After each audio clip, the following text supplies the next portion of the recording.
जय श्री राम, जय हनुमान, हर हर महादेव। तो कई बार क्या होता है कि भगवान के वार्तालाप से हम अपनी ऐसी मनोकामनाएं बोलने लगते हैं कि हे प्रभु, मेरा बंगला हो जाए, या फिर मेरा अपना घर हो जाए, मेरी नौकरी लग जाए, मेरे को एक कार हो जाए, मेरे को ये ज़मीन लेना है।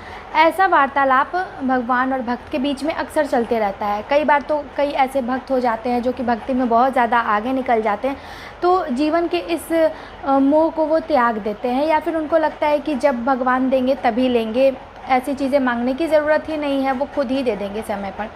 तो आज एक ऐसे भक्त की कहानी मैं आपको बताती हूँ जिनको ऐसा नहीं है। देखिए, मांगना बिल्कुल सही है, आप किससे मांग रहे हो, आप अपने से ही मांग रहे हो। कई बार ऐसी मनोकामनाएं होती हैं तो भगवान पूरा करते हैं समय पे, वो बिल्कुल उनके ऊपर और आपके ऊपर है। तो कोई मांगता है, कोई नहीं मांगता है, दोनों ही लेकिन सही हैं अपने अपने जगह पर। तो एक ऐसे ही भक्त की एक वार्तालाप थी, मनोकामना थी। तो उन्होंने भगवान से जो है एक इच्छा प्रकट की कि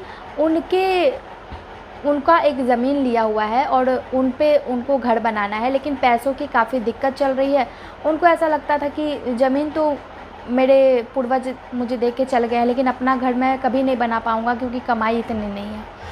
ऐसा पहले से वो सोचते आ रहे थे, मन में बहुत सारी बातें चल रही थी। उनको नहीं पता था कि जीवन में इतना ज़्यादा जो है वो बदलाव दिखने को मिलेगा। तो उन्होंने जो है हनुमान भक्ति शुरू की। हनुमान भक्ति जैसे ही शुरू की तो उनका मन काफ़ी शांत होने लगा।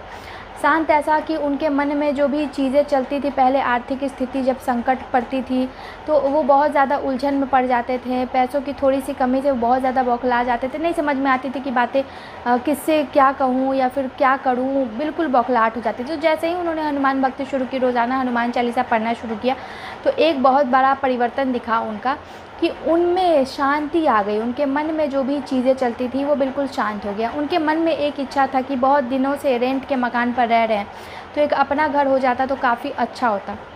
ये इच्छा लेके वो अक्सर भगवान से वार्तालाप करते रहते थे।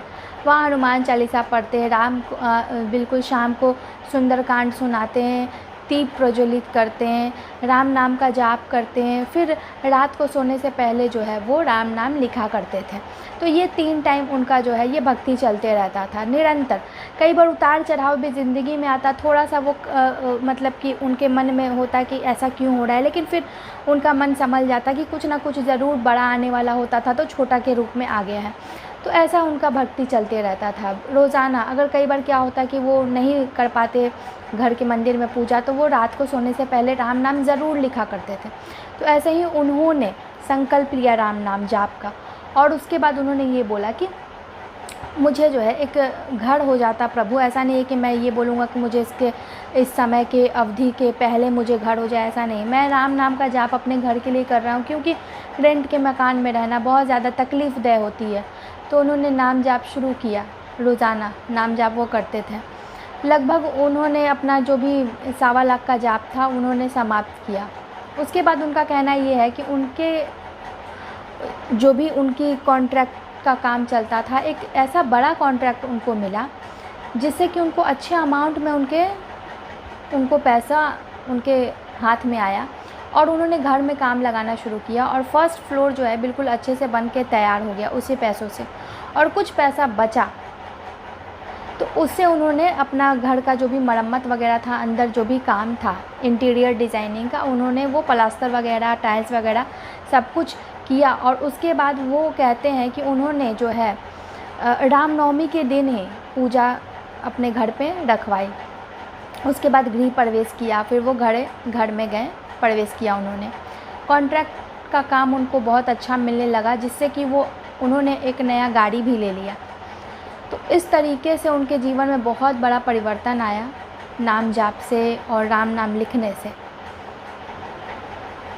जय श्री राम, जय हनुमान।